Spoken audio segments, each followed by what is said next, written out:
Kevin Sullivan gets let go, which leads to a potential downturn backstage at AEW. And WWE announces their first next in line class for 2024, this time on Wrestling with the Business.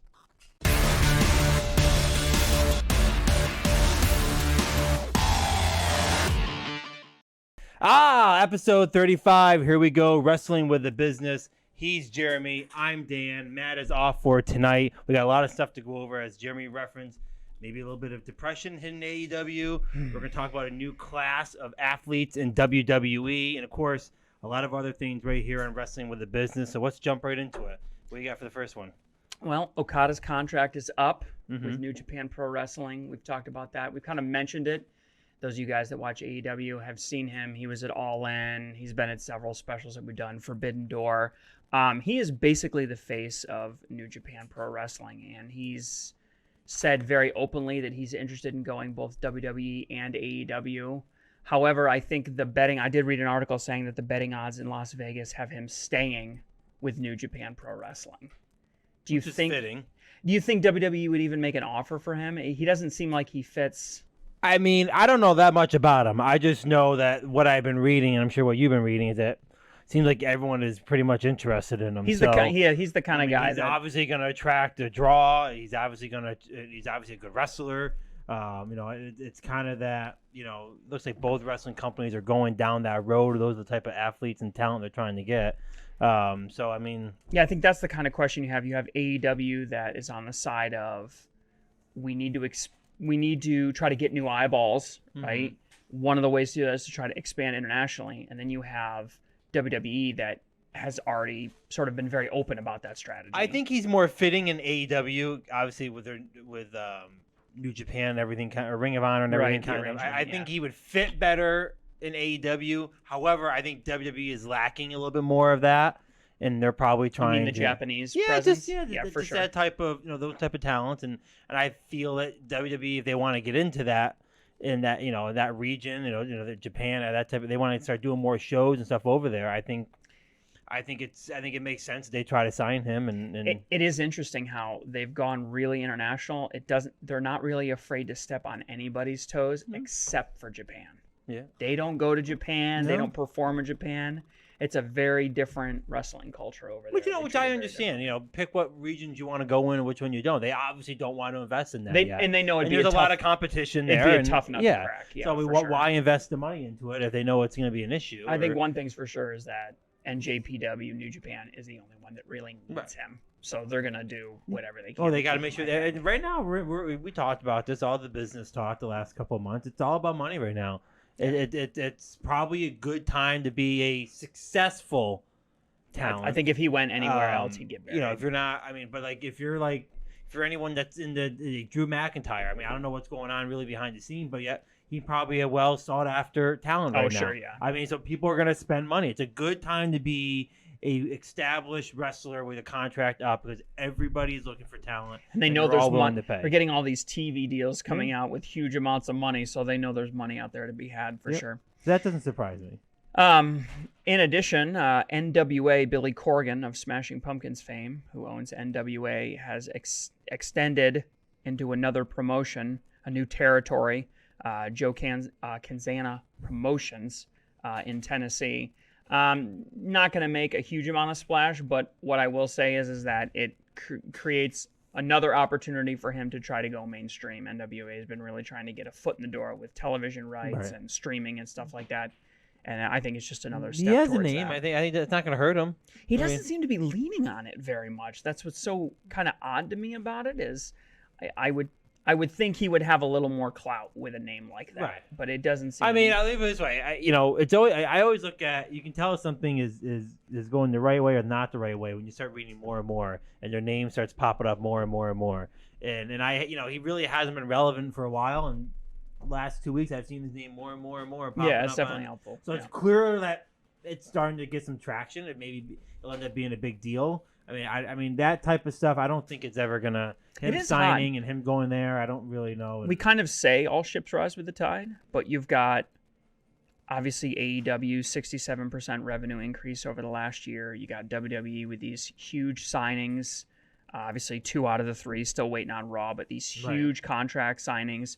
You've got TNA announcing this rebranding, massive inflow of cash, massive investment. Obviously, they made a 7-figure offer to CM Punk that he didn't end up taking. Just the fact that they were able to make that offer says something pretty substantial. And now you have NWA that's sort of eating up other territories or creating these associations. So it's really everyone is obviously seeing the idea that it's good right now to be a wrestling promotion, and if you're doing it the right way. NJPW with their association with AEW. Right. I mean, it's just everybody's growing across the board. There's also right now these promotions aren't they clearly see what's going on, and there's a lot of wrestlers right now that are getting buried.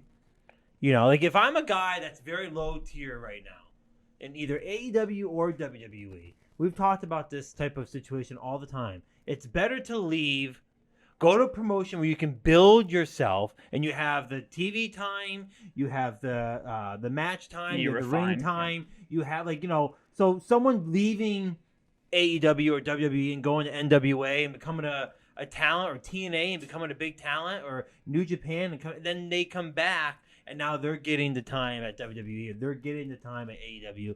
AEW and WWE, there's only so much TV time between the two of them, and there's a lot of talent. No better, on those two Cody rosters. Rhodes, right? No better example than Cody Rhodes. Not even Cody Rhodes. Cody Rhodes just kind of left, went to AEW, which is still mainstream, and came back. I mean, you got to look at I'm trying to think of a good example. Well, okay, let me. So to jump ahead, Andrade's contract is about to come up. There's talk that he might go back to AEW, maybe do something with his wife Charlotte Flair or something like that. Is that the kind of thing you're talking about? Where you mean back to WWE? Sorry, back to WWE. Yeah. But I don't even think he really even did anything at AEW. Did he really become a name at AEW? He had some really great matches. But really no different than what he had at WWE. He didn't become like a mainstream I see guy. what you're saying. Like he didn't become like a main. Yeah. AJ Styles.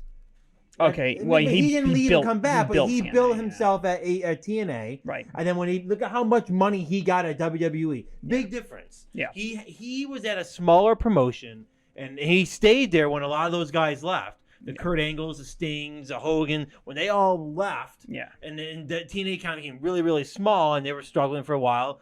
AJ Styles stayed there. He was basically the Sting he built of his TNA. name. I mean, look at Bubba Ray, for an example. Mm-hmm. Very successful in the tag team side of things at WWE, but never really became a solo guy. At WWE, went to TNA, became their champion. Where else did he? He's at Impact now. Impact. He's doing stuff at Impact now. He's now become a solo. I'm not saying he'll ever get a deal but he's been able to build himself up as a solo talent and with a name and a reputation that he didn't really get on a solo side, individual side on WWE. It was always tag team. Mm-hmm. But it just gives people an opportunity to do something different. Yeah. And they can go back and they can sign with an AEW, WWE, make a lot the bigger more money. those alternative promotions are, the easier it is to make that jump like you talked about. So that's good. We were all kind of questioning what Matt Riddle was going to do now that he was released out into the wild. He had signed one agreement to do a match this March. Now he's been signed for a second one with Dolph Ziggler, somebody with some actual name recognition behind him, announced for MCW's Ram Jam, which is going to be on February 4th.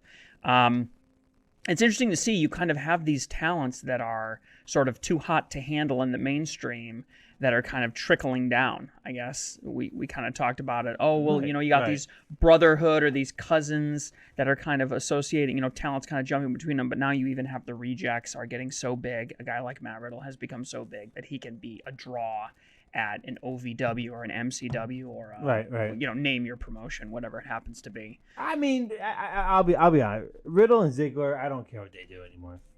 I mean, Ziggler's great. I just don't care. You're one of those. I mean, I hate to be mean, but Ziggler could be great though. Kenny. I mean, he's past. I mean, look, to me, he's past his time. It's time. I mean, he can go on. He can get a little. He's at the top tier of it. He's younger than Roman Reigns. Is he? Yeah. I can look it up right now, but he's not 46 or however old Roman Reigns is. I don't know. Yeah. Ziggler, to me, Riddle and Ziggler bore me now. 43. I used to be, but again, are you really going to build your? I mean, I shouldn't say that. Look at Christian.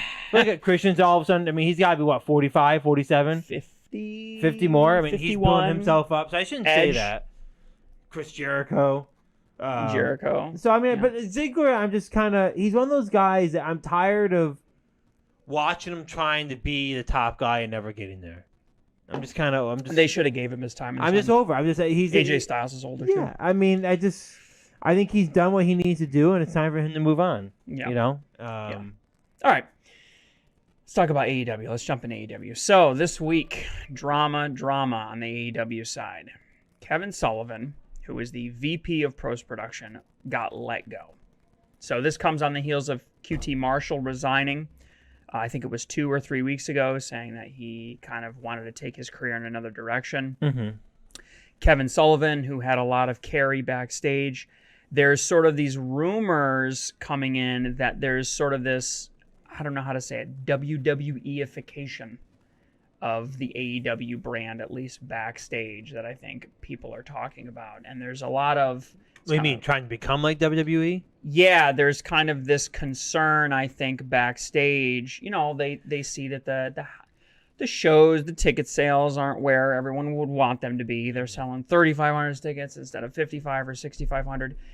Tony Khan is still booking them in these large MVP arena, 5,000, 6,000, 7,000 seat arenas, even though they're only selling 2,500 or 3,500 tickets. So it kind of looks bad. You know what I'm saying? Right. And I think that there's this feeling of negativity. When you pull the curtain back and the stadium isn't full, it gives you a bad feeling. And when it happens once, it's not that big a deal. But when it happens for a year straight or for months and months at a time, it kind of creates this feeling of, are we doing the wrong thing? I mean, I think there's a couple issues. Look, TV is obviously, you know, what surprises me, and I always try to figure out the element here, is that all these wrestling promotions continue to show that they're making more and more money, right?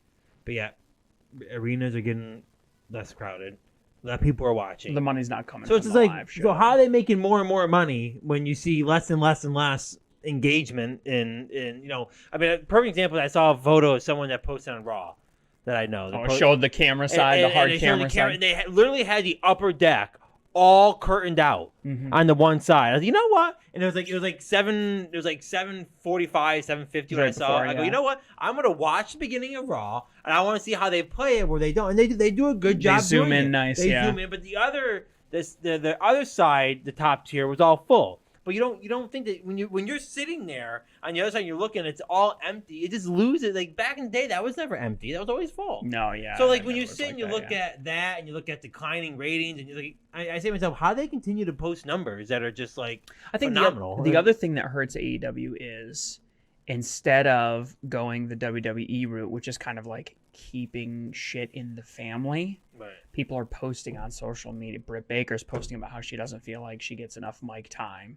Right. And all these wrestlers are kind of airing dirty laundry kind of out there a little bit more publicly, which I think is contributing to kind of the feelings of negative. Like, I think there's this assumption, it's kind of like the WWE frame of reference, where think about how mad somebody would have to be at WWE to post something on Twitter. But that's not really how it is in AEW. In AEW, that person, Britt, might not have even talked to Tony about that or talked to anybody else. She's young. She's a homegrown talent. She hasn't been through the WWE system. And so she's just feels comfortable to gripe publicly. And yet her audience assumes, wow, she must feel really strongly about this. There must be a lot of negativity. Maybe not so much. You know. Here's what I think it is. And I'll probably get some heat for saying this. Okay, I think first off, the honeymoon's over for AEW. We've talked about this before. For sure. They're facing the growing pains now that WWE faces. But I think the problem with AEW is they got a lot of the talent that WWE didn't want for various reasons. A little bit, yeah. So I think when you see that and you see them posting on social media and they are not the WWE system. They respect, you know what I mean? The wrestlers understand it, they respect it. They know that it kind of weeds out. Yeah, at AEW, those people. I don't want to call them the misfit toys. The land of misfit toys. That's what I was saying. It might give me. But I feel like I think there's a little bit of that, and there's a reason why they're at AEW. They want to be that though. They want to be right. And I think at the end of the day, when you take all those personalities that don't really listen to the brass or have an issue or it makes for a little bit of a dysfunctional organization and people that are going to be venting their frustrations on Twitter or Instagram or social media and or interviews or talking to people in public. And when you start throwing in people getting fired and let go and rating being down and uncertainty with TV deals. Like it's starting to AEW is facing the realities the life of of what WWE has gone through, and quite frankly, has been successful in getting through. Yeah. And that's why they're there. And you know, I think AEW is facing that it's not new anymore.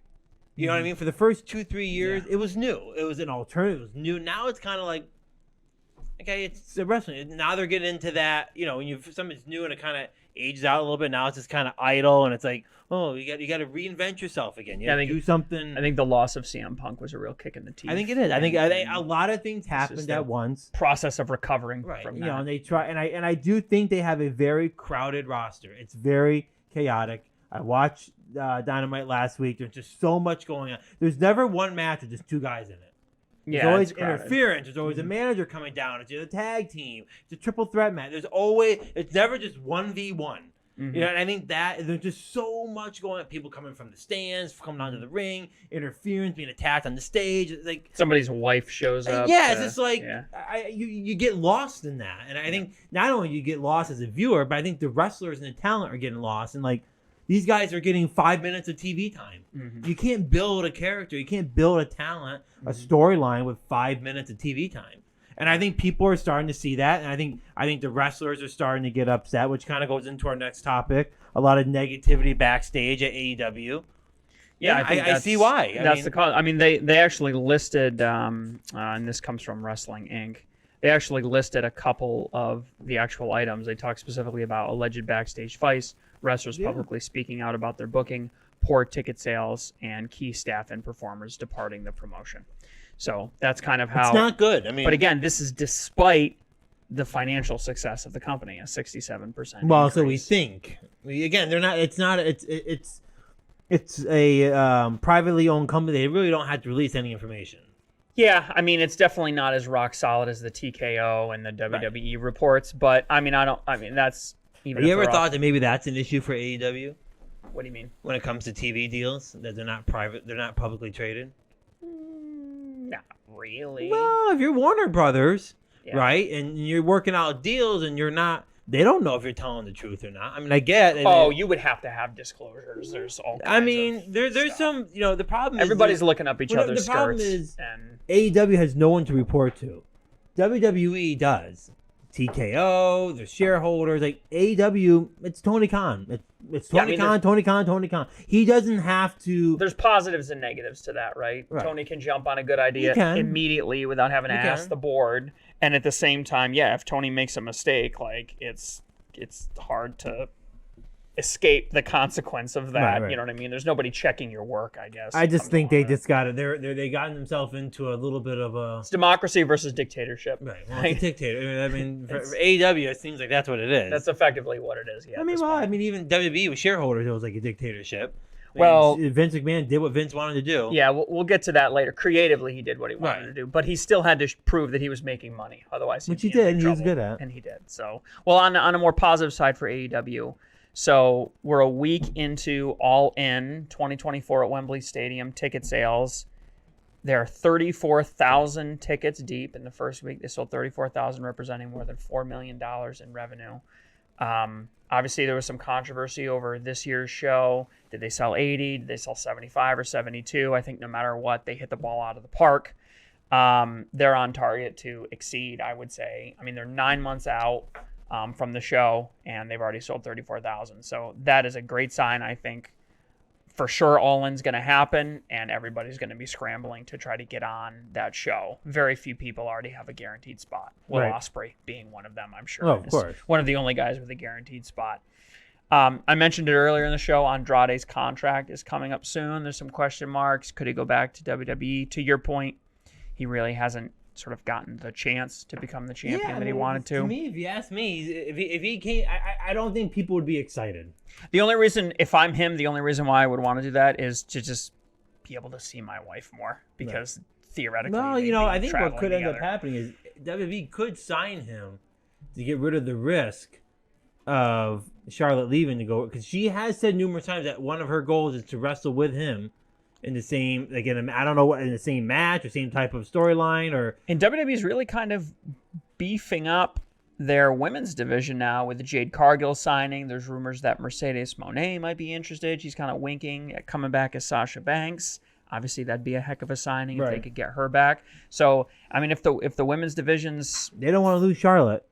I mean, I wouldn't think so, but I'm saying he could be a decision based off of not really much his talent, but we're going to sign you because we don't want to lose Charlotte Flair. So we're just going to sign you so you stay here and she's happy and you guys don't look. I mean, because if he's here and she's here, her contract comes up and he's over here on it. It would be interesting to see. It would be interesting to see. It would be the first time I could think of in history of like him being like, yeah, we're going to get you just so we can keep her. Right. You know what I mean? That's like a real change in the industry. Like just even in the last couple of years, the idea that you would sign someone's husband almost as like a package deal so that she doesn't go anywhere. That's very interesting. I mean, even if you look at the power couple, which is going to be, Becky and Seth, you would never sign Seth just so you could keep Becky. It would be the other way around. Right. So that's a very interesting circumstance. In other news, so Jeff Hardy's sort of poked his head back up from the grass again.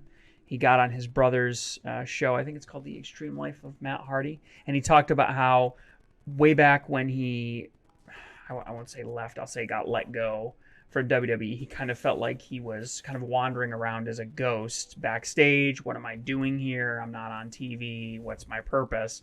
And he kind of mentioned that he's kind of getting some of those same feelings now. And there's some question of, should he make the trip back? What have we talked about? I mean, obviously, again, he's not going to be the caliber. No, but like he's not going to be a CM Punk. But maybe level. Jeff Hardy needs to go to TNA. Like maybe that's where he needs to go. Or I mean, like that's a perfect example of somebody that even though he has a great name, but like we've talked so many about signings at AEW. The Hardys, were they? They were. I wonder. They got signed. They were a big thing. Now that I don't even see them. I wonder what would happen. Well, the Hardys bombed though. They came on the show and they did that whole firm deletion gimmick thing. That was their own idea. It was their own thing, and it bombed pretty hard. Even Matt didn't like it. He's a big Matt Hardy and AEW fan, and he hated it. So they bombed pretty hard. I think they hurt themselves for sure. But I just think I don't know that TNA would take him back. Mm-hmm. Because he really burned a bridge there with what happened maybe in 2011. Everyone, Obviously, everyone gets a second chance, third chance, 10th chance. But I think, actually, that's a perfect example of what we were talking about earlier about leaving and coming back. Look at Matt Hardy. Matt Hardy left, created this whole delete thing. And came in like that was, and I was actually at the WrestleMania when they returned, and the crowd was screaming when the Hardy came back, and they developed themselves. Even though they were popular. They went and created a whole new gimmick that, let's be honest, they would not have been able to do it. They never would have let them do it. And they created a whole new gimmick, and they came back with it, and it got some traction. It got a lot of solo time for Matt. But I think the problem with the Hardys is a lot of people remember the Hardys for what was. Okay, the ladders matches. Yeah, and now like they're in, and they're quite frankly they're at TNA or whatever. Then they went to WWE. Now they went to AEW. Now they're looking to. They're just not. The Hardys are like they're like the Dudley Boys. When the Dudley Boys came back, they were popular for like 4 or 5 months. Yeah, and then they started getting squashed every match. And like the Dudley Boys, they can't do what they did 10, 15, 20 years ago. And it's like, I mean, I hate to say that's it, what but people it's are going to expect. Yeah, Jeff Hardy isn't what he was, and quite frankly, he has a lot of things going on outside the ring, which doesn't help. And I think I don't say his time is, I think he's not going to find a lot of TV time anymore. I don't think. Yeah. Reports, obviously, to follow up on the Ric Flair related controversy. So, obviously, Ric Flair became All Elite, quote unquote. There was a huge conversation on this show a few weeks ago about that. Obviously, you're not a big fan of it. There was talk about him taking up valuable time and money and resources. However, it would appear from the way Tony Khan is talking about it now that this is basically Tony Khan signing a deal with Energy.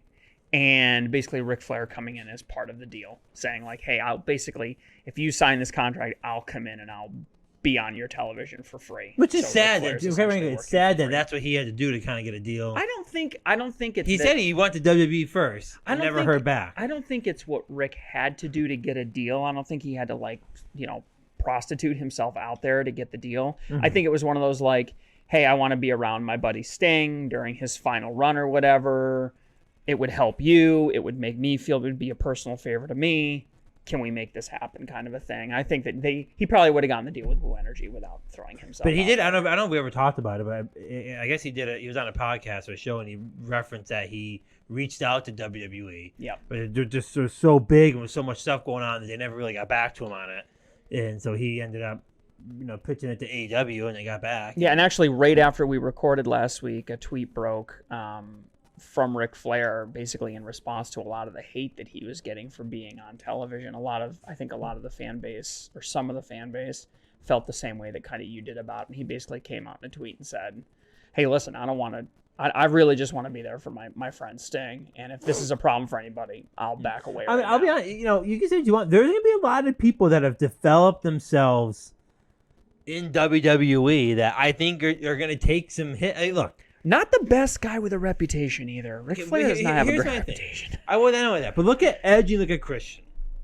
Edge, obviously both of them have a background in their tag team. Right? And they're obviously iconic in its own. But you look at Edge and look at Christian. Edge went a lot further in the solo than Christian did. Oh, he was the Shawn Michaels of the Rockers. So no one was really disappointed when Christian went over to AEW and so he goes, okay. Well, he went to TNA. Right, but then either way, when he came back for a little bit. Didn't he have a storyline with Edge for a little bit? He came and helped him as a partner for like a month or two. Yeah, I was gonna say like a Royal Rumble return or something. He was always the sidekick of Edge. If you ask me, he was the always Marty the Jannetty. Yeah. But he went to AEW and he was able to create himself a whole new, and it got accepted. And I think you're going to see that with Edge down the road, that he just doesn't get what he got at WWE. And I think there's a lot of people that really, really became Edge fans that are disappointed that he went to AEW. It's interesting you brought that up. And I think he's not going to get the same. He's actually recently he has been quoted as saying he's doing exactly what he wants to do at AEW. So he's basically doubling down on. Yeah. He has to. I mean, what are you going to do once it didn't work out? I mean, he has to say that. It is working out. I mean, the feud that he's doing right now with Christian. There was a little weirdness on Wednesday night's match. I'll grant you that. But it's just setting up for a great match at World's End. Let's see when he's done with Christian where he goes. Yeah.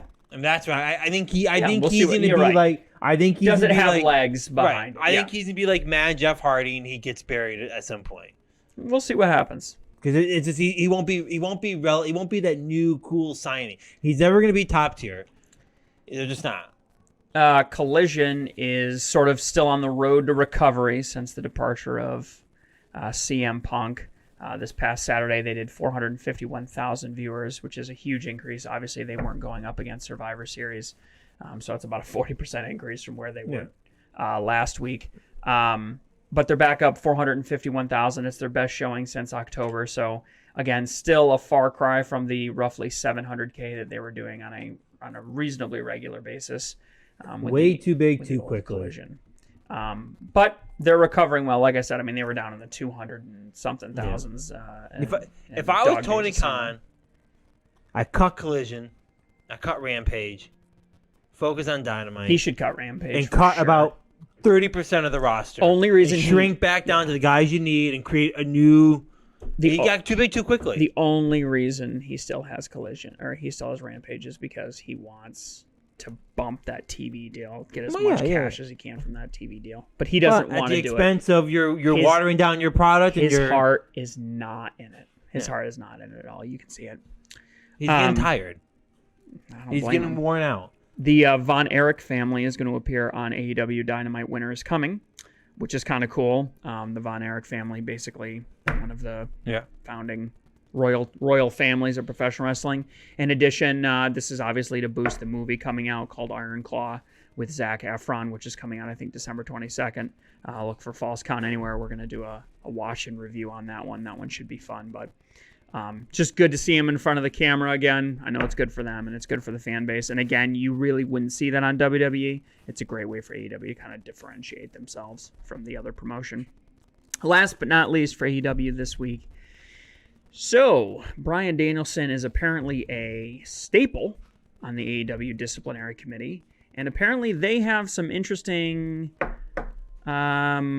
policies, although I don't know the specifics of it. I don't believe it's been released yet, on social media misconduct, that apparently they've already fined at least 2 wrestlers for quote-unquote social media misconduct.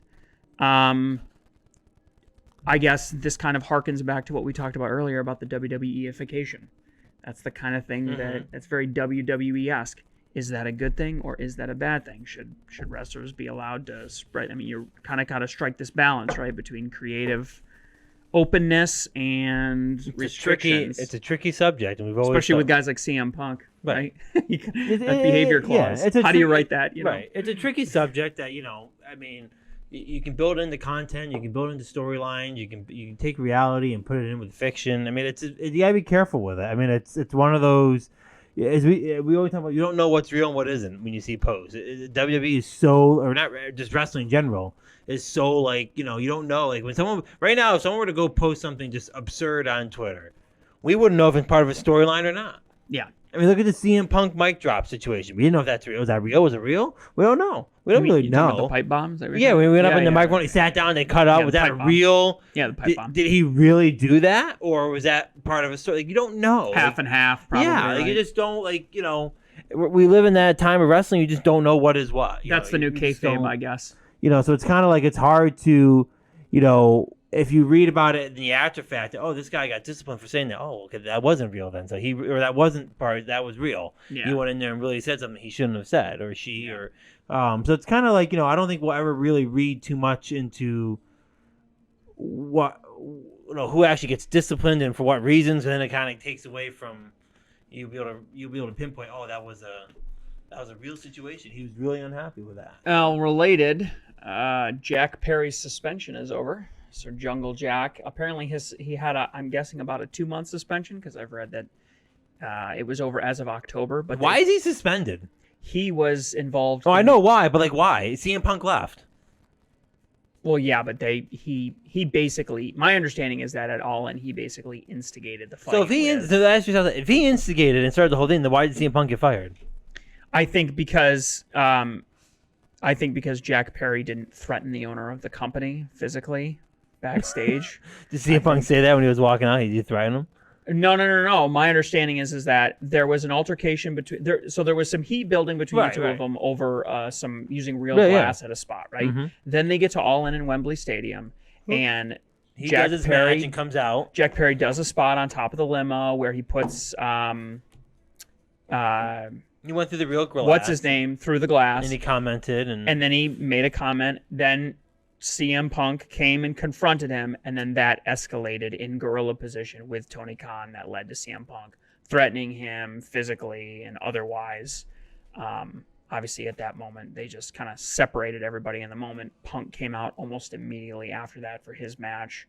Which he did. And then he got fired right after that. Didn't he get suspended? Then they basically sent him directly to his hotel room, suspended him pending an investigation, and then obviously a week or so later which makes no sense. So I mean, that's just another element of what I'm saying. There's a big difference between having beef behind the scenes and saying something out of context in front of the camera and looking your boss in the face and threatening him physically. That's kind of the difference. I get threatened around here all the time. So Jack Perry got to, well, rightfully so. Not serious.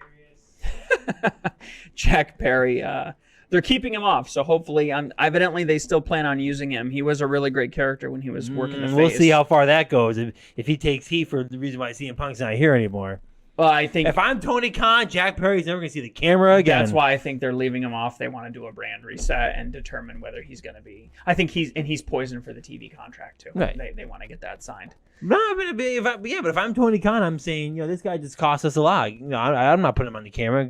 Go F yourself. We'll sit on the podium in the back. Maybe. I don't know that I would blame Jungle Jack for what happened. Okay, if that didn't happen, would they still be wrestling? Well, would CM Punk still be wrestling right now? So this is in conflict with what you're talking about, because your whole theory behind this is that CM Punk did this intentionally, that it was inevitable no matter what. Right. This was all part of his grand conspiracy from the very beginning. So if that's the truth, you can't blame Jack for CM Punk not being there, because CM Punk would have been somebody else. It would have been something else. It would have been whatever. True. I still believe that he won. I still think whether it happened or not, CM Punk would be gone anyway. Okay. Well, it'd be just a matter of time for something else to happen. Yeah, I think he wanted out. Then I think Jungle. he's at where he wants to be. Then Jack should do his time in the penalty box and come out. Let's move on to WWE. So, one interesting change coming in 2024. WWE seems to be basically cutting their house shows. No more dark shows. Good. Get rid of them. I don't even know why they have them in the dark first place. matches. I think they did it to touch on some of the areas that they don't. I mean, there's no reason for them to go to Portland, Maine. You know what I mean? There's no reason to have Raw from Portland, Maine. There's no reason to do it from Biloxi, I've always hated those Mississippi. shows. If they come to Glens Falls, I'd never go. I'm not interested in it. You know, I'm only interested in what's on TV. Yeah, that's what the main storylines are. You know, why go to them? Unless you can see the stars. Unless you're just a wrestling fan and you want to go. But then they don't even go. Like, when's the last time Roman Reigns went to a house show? CM Punk, John Cena, Seth Rollins. They don't go. So I don't want to go and watch the New Day. No, they have. No offense. We want you on the show, New Day. Especially the international ones. Right. But here locally in the U.S., I mean, you see Drew McIntyre. No trouble. You see AJ Styles. I'm not that excited to see Drew McIntyre. You see AJ Styles. I mean, they always have one of the title holders. They would never have a show without one of the Yeah, it might be the USA Championship or whatever, but you're still going to get to see, not Logan Paul in this instance probably, but you would still get to see, a Gunther at one of those shows. Yeah, but am I going there to watch Gunther? Maybe. I'm going to see the top guys. You and I both know it. Maybe, if that's the only show within 300 miles. That's what I'm saying. It all has to do with... And you get rid of them. You know what? I got to tickets. imagine at this point they don't bring in that much money. Just get rid of them. That's probably why they're doing it. And then one interesting thing of note was that it actually was confirmed that AEW actually outbid WWE for Will Ospreay. So it actually did become a battle of the Bucks, and AEW won that. Good. Battle of the Bucks, so to speak.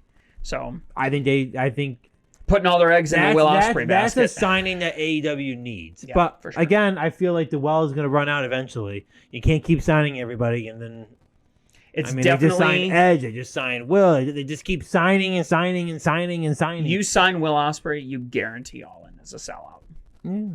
So that's a signing he should go after. Exactly. With Edge, probably not. You can spend an extra $1 million on Will Ospreay because you're going to make it back threefold, fourfold in August when you have the next. And for all you know, WWE wasn't really all that keen on him. I mean, maybe they offered him, but maybe they didn't. They know you have CM Punk coming right up. So a follow-up to the court case, not direct to the court case, but maybe some more color, I'll say, in relationship to the court case being brought against Vince McMahon. So he sold 25%, 8.4 million shares, roughly $700 million, claiming that he needed to have the money liquid. He's probably doing something new. What the heck is Vince McMahon spending $700 million on? What the? Yeah. I mean, hookers and blow. I mean, what is he spending this money on? This is insanity. I mean, the guy. He sold the XFL. XFL's gone. What the hell is he doing? Is he starting his own fighting company to compete with UFC? Is he creating some new division? What the heck? He wouldn't be able to do anything like that because it's in direct. I'm sure he has. That's what I'm saying. I can't think of anything that he would possibly. I could see him getting money to buy some kind of franchise, buying a stake in a baseball team. That's what I'm saying. Something. I can see him having a stake in a major team. Yeah. Anyways, that's the cover. So we talked about why is he? Of course, he offloads those shares. Liquid is if you need to spend it on something. He offloads those shares, as part of the court case. Maybe now, as part of the court case that you're talking, maybe now as part of that trial, we'll get to find out what he's going to spend that money on because he's going to have to say, hey, yeah, I dropped all those shares not to tank the price, but because I needed the money for XYZ. So it could be interesting. One other funny thing. So the yeet phrase that Jey Uso's been using I saw that. apparently was copyright covered by Cassidy Haynes back in, I think it was either 2020 or 2021. And wouldn't you know it, the day after it broke that he sent them that cease and desist letter, the day after it, they didn't even have time to get Jay a new shirt. They just blurred out his shirt on television. They did it in post-production. Movie magic. So again, this is called Wrestling with the Business. This is how the business affects the product that you see. You want to know why Jey Uso's shirt was blurred out? It's because it turns out WWE created copyright infringement. Hey, it happens there once in a while. It's nice to get the taste of their own medicine, no? How many times have they struck some poor streamer somewhere on the internet, perhaps YouTube, for using 5 seconds of content? Thank you for nothing. A little bit of a rant going there. Yeah, trying to be subtle about it. Assholes. All right, last big piece of news, and I thought this was particularly interesting. So I've been following this Next in Line program where basically WWE goes on to college campuses and they recruit. And initially, I think the first class, it was kind of small and it was kind of highly specialized, but they've really expanded sort of the profile. They've become much less picky with the type of talent, and they just announced that they've signed 14 people to their Next in Line program, basically a developmental program. And I just thought it would be interesting to run through these people, I should say, and their backgrounds and get your thoughts. So a guy named Adam Berghorst, a baseball player from Indiana State, 6'7", 260 pounds. 6'7", there's your reason. He clearly a pitcher, obviously. Yeah. Bailey Humphrey, an acrobatics person, 5'10". Probably can move around. It's funny. The weights for the women are missing. I love it. Darcy Kahn from Howard University, a track and field athlete, 5'7". Desmond Coleman from Liberty University, track and field, 6'4", 250 pounds. Definitely a thrower. Grace Stevens from Monmouth College, track and field, 5'5". 5'5". Jeremy Cody from University of Miami, track and field, 6'7", 220 pounds. Josh Piercy from Rice University, football, 6'2", 245 pounds. Callie Terza from Kennesaw State, track and field, 5'4". Sprinter, presumably. Lucas Davidson from Michigan. Oh, finally, a wrestler. 6'2", 235 pounds. Momin Zaid from William and Mary, football, 6'5", 295 pounds. Here's the interesting ones. Serena Linton from Arkansas, gymnastics, 5'2". Skyla Schultz, Michigan State gymnastics, 5'2". Slane Glover, Ohio State, cheerleading. He is 6'1". So they're hiring male cheerleaders. And then last but not least, Stephen Buchanan, Oklahoma, wrestling, 6'0" and 200 pounds. So I am just astounded by yes, they're athletes, but they are not wrestlers. Yeah, maybe they have the personalities. I mean, they are not that matters. Wrestlers. I don't know. I have a hard time believing they're going to these college campuses and they're putting a mic in these people's faces and they're having them cut promos. Hey, maybe it's a new way of finding. Maybe it's a new way of finding talent.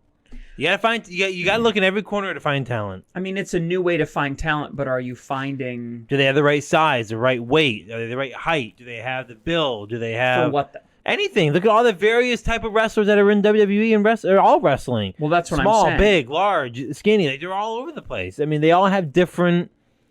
I don't know how many female wrestlers are 5'2". Ones I can get around. Okay, tactical. But can you name one? Oh, that's the reason why. Well, you need to have new, fresh, different things. So we should bring the midgets on because it's diverse. Diversity is our strength. Is that what you're saying? How about the really, really fat people? I mean, really Alexa Bliss people? Can't be that tall. She's probably 5'4". Yeah. I mean, and look at her. She's a multi-time champ. Yeah, took a long time. Yeah, I think I think there's a lot that goes in. Plus, if they're going to be developing, they got to. I mean, as we were talking about before the show, they show that somehow they're an athlete. I think they can learn how to do wrestling. I mean, look at The Miz. He was a TV reality star before he got into it. Yeah. I mean, I know The Rock comes from a background of wrestlers, but he was a football player and got into it. Yeah, I don't really doubt the wrestlers, and I don't doubt the football players, but track and field, like when a hurdler comes in, or a sprinter comes in, I'm wondering. I'm not saying there isn't strength. Like, I know running, I know track and field, and it can exist there. But I get the impression that you're 100% right, and that they aren't casting for wrestlers anymore. They're casting for entertainers. Yeah. with athleticism, with capability. Now, you can sell wrestling. And a guy like yeah, look at Logan Paul. I mean, I know he has some wrestling, obviously, but like he's very athletic. Would you really say he's that keen? Can he really go out there and do wrestling moves? Like, he's more of a personality. Well, I think, and no shot at Logan Paul here, but I mean, you could take Logan Paul with 5,000 followers and he ain't on WWE. Yeah. You know what I'm saying? And maybe that's what they're trying to recreate here. They're trying to find Logan Paul with 5,000 followers, turn him into Logan Paul with 5 million followers and subscribers. But not only that, it's going to be really, really difficult. I mean, it's going to be a difficult challenge. It's going to be a meat grinder. I mean, that's, like your next, Julie Hart, sending cheerleading, people, it's not going to be an easy thing. Well, and that goes on to the next point that I made, where it's ironic because the same day that this broke, Julie Hart was on who's found a lot of success in AEW as part of House of Black, but she came on and she said, "Listen, I was a cheerleader, and this was not an easy transition at all." And it wasn't until she got into the business with House of Black, till she actually had some actual mentors, some real wrestlers, guys like Buddy Matthews, Malachi Black, that know what they're doing, that have been in the industry for a long time. Like, you really need to kind of have that mentor-mentee sort of relationship. And look at those college players or those college athletes. What are they? Probably 20, 21, 22? 22. So let's say they do 5 years of training. They're 27. Yeah. 28. That's a long time to train. But still, you don't think you can get trained in 5 years? I mean, and even when they hit the ring for the first Monday Night Raw, they're only 28 years old. I think you could. It would take a lot of, you know what it is? Most guys. They're investing in long term. That's what they're doing. Here's the thing. If you look back, you're 100% right. There's just one factor that's missing. If you look at all the guys that, let's say, aren't homegrown talent, let's take Gunther. It's the perfect example. If you go back and you look at a list of all his wrestling matches, he was wrestling like 4 times a week in front of crowds across Europe for years before WWE even gave him a look for NXT UK, before he even got an eye. Like, you're not going to get that kind of exposure in the Performance Center. It's going to be great. You're going to have veterans coaching you. You're going to have Shawn Michaels looking over your shoulder. You're going to have Triple H showing up. You're going to have the best coaches in the business. But you're not going to get that exposure in front of a crowd. Right. You're not going to be able to feel that crowd. It's going to be missing. And I suspect what's going to happen is in the next year or so, some of these people are going to start appearing on NXT, and it might not go so hot because they haven't had a lot of exposure to the crowd. A guy like Gunther, on Monday he's in Germany, on Tuesday he's in Holland, on Wednesday he's in England, on Thursday he's in Italy, take 3 days off, then he's back to Germany again, then back to Italy. I mean, it's insane, some of the schedules that these guys were keeping not 5-6 years ago. Well, and you really hone your craft that way doing it. So I think it's going to be hard for them to sort of hone their craft. They're going to become really good WWE people if they make it through the meat grinder, but I don't know if they're going to be able to function outside of that environment. It's kind of becoming like its own little tough to say. I mean, microcosm. I think the key to all this is they're developing them young. I mean, they're taking people and they're making them a talent, or they're training them at 20, 21, 22. That is young, and they're going to try to build. I mean, hey, look, if it's a different strategy, let's see if it works. You know, take just a general. Can you make a general athlete a wrestler? Yeah, and that's the question. There's a couple, like there's a Michigan and Arkansas, Michigan State, Ohio State, but there's a lot of Howard, Indiana State, Baylor, Rice University, Monmouth. Like, these are not. I don't think they didn't have tryouts. These guys obviously went there, did very well, and that's why I'm sure they auditioned. I mean, they didn't get randomly picked. Oh, but the question is, what did they audition? Well, that's the thing. And WWE shouldn't be telling you that. Did you put them in a ring and say, "Can you?" Why would I say that? So AEW can start doing the methods that we use. You know? No, AEW already knows, and they don't have the information. Do they? Yeah, they know that. AEW this is the not, 4th year, dude. AEW is not investing in long term. They're taking a different approach. Yeah, but maybe that. I tell you right now, AEW, in my opinion, is going down the same route that WCW and, more importantly, TNA back in the day, where they hire all these legends, all these old school, and they're not investing. It's no different than when you look at NASCAR or racing. You got to invest in the future. Like, they're not really They're investing in the immediate future. They're not investing in the long-term future. And I think that's what WWE is doing right now. They're trying to sign guys that in 5 years are still only 27 years old.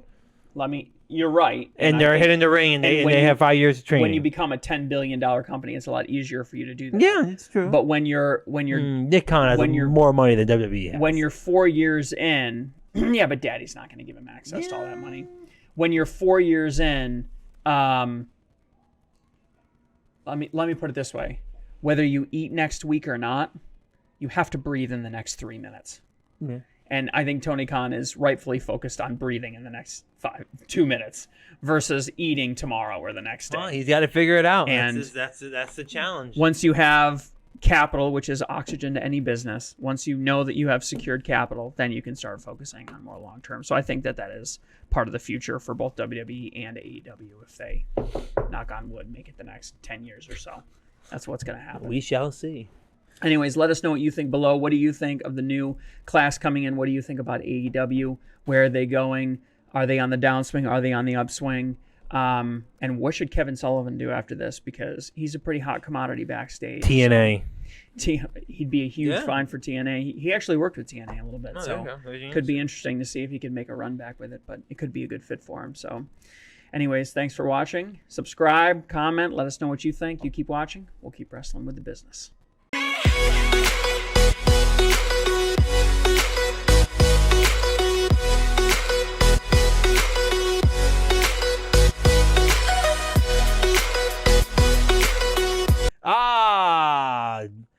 No, start over.